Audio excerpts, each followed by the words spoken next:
Good morning, class. We are going to start chapter 1 Internet Basics, and today we will discuss about the following points. What is Internet? Internet is a network of networks, or rather a collection of interconnected networks publicly accessible from around the world. जो internet है उसमें कई सारे networks आपस में interconnected हैं और एक बड़ा नेटवर्क बनाया है जिसे हम इंटरनेट बोलते हैं। और इस इंटरनेट को हम कहीं भी पूरे वर्ल्ड में पब्लिकली एक्सेस कर सकते हैं। इसमें कई सारे छोटे छोटे नेटवर्क्स आपस में इंटरकनेक्टेड हैं। वो सभी नेटवर्क्स डोमेस्टिक नेटवर्क हो सकते हैं, एकेडमिक नेटवर्क हो सकते हैं, बिजनेस नेटवर्क हो सकते हैं या फिर गवर्नमेंट नेटवर्क्स हो सकते हैं। और इन सभी नेटवर्क के साथ भी हंड्रेड्स और थाउजेंड्स कंप्यूटर्स आपस में जुड़े हुए हैं। इंटरनेट हमको कई सारी सर्विसेज प्रोवाइड करता है, जैसे world wide web, www, email, online chat, search engines and much more. It is used by millions of people throughout the world to share information and search information on various topics.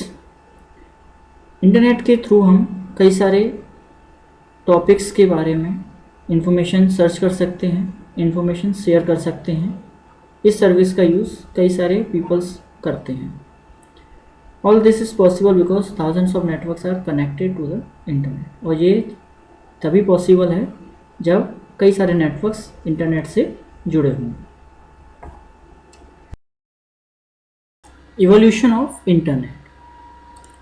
सबसे पहले internet 1969 में start हुआ था इसका development. इसे एक advance research project agency ने develop किया था, जो एक यूएस का डिफेंस डिपार्टमेंट की एजेंसी थी, जिसे हम अरपा बोलते हैं।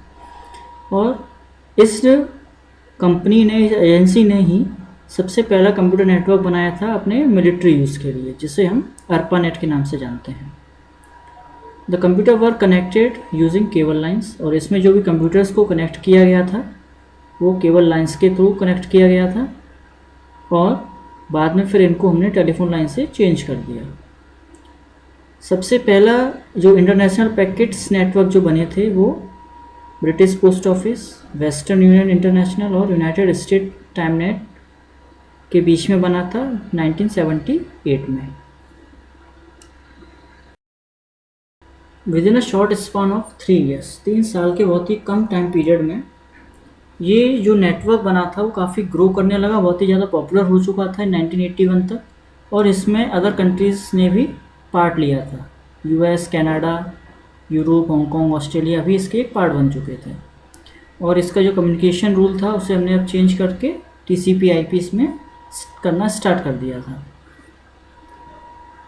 Due to extensive public use के लिए यूएस की जो मिलिट्री पोर्शन था उसने अपना एक सेपरेट नेटवर्क बना लिया था ARPANET से अलग होकर इन 1993 में, जिसे हम मिलनेट बोलते हैं। और same the national science foundation ने भी ऐसा ही किया। उसने भी अपना एक NSF नेट 1986 में ARPANET से अलग कर लिया था, जो इंजीनियरिंग पर्पस और रिसर्च पर्पस के लिए वो यूज़ करते थे। और 1990s के अर्ली टाइम में ये जो नेट था, ARPANET, NSF नेट और कुछ प्राइवेट नेटवर्क्स आपस में इंटरकनेक्ट होकर धीरे धीरे इंटरनेट को बढ़ाना स्टार्ट कर दिया था और इंटरनेट का ग्रो स्टार्ट हो चुका था। Requirements for connecting to internet. Internet से कनेक्ट होने की क्या क्या रिक्वायरमेंट्स हैं? सबसे पहले है कंप्यूटर सिस्टम। आपके पास एक गुड प्रोसेसिंग स्पीड वाला एक कंप्यूटर सिस्टम होना चाहिए जिस पर हम अपना इंटरनेट आसानी से यूज़ कर सकते हैं। सेकंड है मॉडेम मीन्स मॉड्यूलेटर, डिमॉड्यूलेटर। ये एक डिवाइस होती है जिसके थ्रू आप अपने कंप्यूटर को इंटरनेट से कनेक्ट कर सकते हैं। ये 2 टाइप के होते हैं, इंटरनल मॉडेम और एक्सटर्नल मॉडेम। इंटरनल मॉडेम जो भी आज के टाइम में जो कंप्यूटर्स आ रहे हैं उनमें पहले से ही ये इनबिल्ट होता है और इसको हमें अलग से कनेक्ट करने की ज़रूरत नहीं होती है। लेकिन इसकी जो प्रोसेसिंग स्पीड होती है वो काफ़ी स्लो होती है और ये पोर्टेबल भी नहीं होता है, हम इसको किसी दूसरे कंप्यूटर के साथ कनेक्ट नहीं कर सकते हैं। इसके अपोजिट जो एक्सटर्नल मॉडेम होता है वो एक हार्डवेयर डिवाइस होती है, उससे हमें अलग से कंप्यूटर से अटैच करना होता है। ये पोर्टेबल है, इससे हम किसी भी कंप्यूटर के साथ कनेक्ट कर सकते हैं और इसकी ट्रांसफ़र रेट जो होती है, डाटा ट्रांसफ़र रेट जो होती है वो काफ़ी हाई होती है। इसके बाद इन सभी डिवाइसेस को कनेक्ट करने के लिए आपस में हमें टेलीफोन लाइंस या केबल लाइंस की भी ज़रूरत पड़ती है। आपके पास एक ISP होना चाहिए, इंटरनेट सर्विस प्रोवाइडर होना चाहिए, जिसके थ्रू आप अपने इंटरनेट को एक्सेस कर पाएंगे। इंटरनेट एक्सेस सॉफ्टवेयर, एक आपको इंटरनेट सॉफ्टवेयर की ज़रूरत होती है जिसके थ्रू आप अपने इंटरनेट कनेक्शन को कंप्यूटर के साथ सेटअप कर सकते हैं, उसे कंट्रोल कर सकते हैं। ये दो टाइप के होते हैं, डायलर सॉफ्टवेयर और TCP/IP नेटवर्क सॉफ्टवेयर। और इसके बाद आपको एक सॉफ्टवेयर की ज़रूरत पड़ेगी जिसे हम ब्राउज़र बोलते हैं, इंटरनेट एप्लीकेशन सॉफ्टवेयर होता है। इसमें ही आप अपने वेबसाइट्स को, वेब पेजेस को ओपन कर पाएंगे और अपने इंटरनेट को एक्सेस कर पाएंगे। The World Wide Web, WWW. The World Wide Web is a massive collection of interlinked documents, images and other resources. जो WWW है वो एक interlinked डॉक्यूमेंट्स, इमेजेस और अदर रिसोर्सेज का कलेक्शन है। इन 1991 सर ने एक world wide web project launch किया था, जिसे एक्चुअल में 1989 में एक इंग्लिश साइंटिस्ट टिम बर्नर्स-ली ने इन्वेंट किया था। The pages are interlinked to other search pages using hyperlinks and URLs। जो भी इसमें पेजेस जो इंटरलिंक्ड होते हैं वो अदर हाइपरलिंक्स और URL से जुड़े होते हैं, जो हमें वेब पर एक इंफॉर्मेशन देते हैं। Features of the WWW: it provides the user with facility to make the search for information easy and retrieval quicker।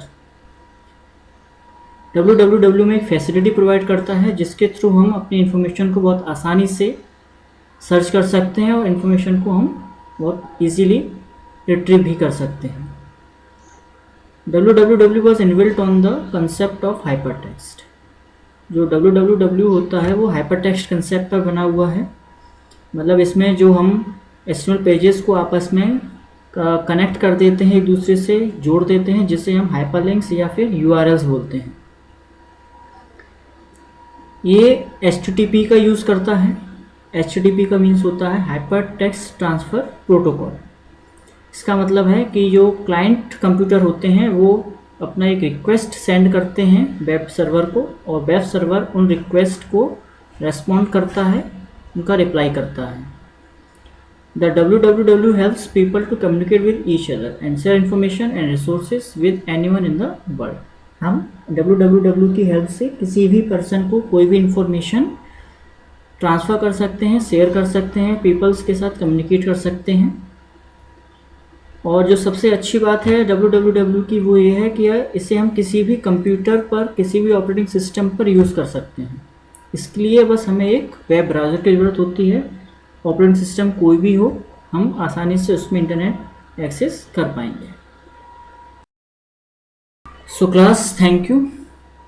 आज की वीडियो में सिर्फ इतना ही। Have a nice day to all of you.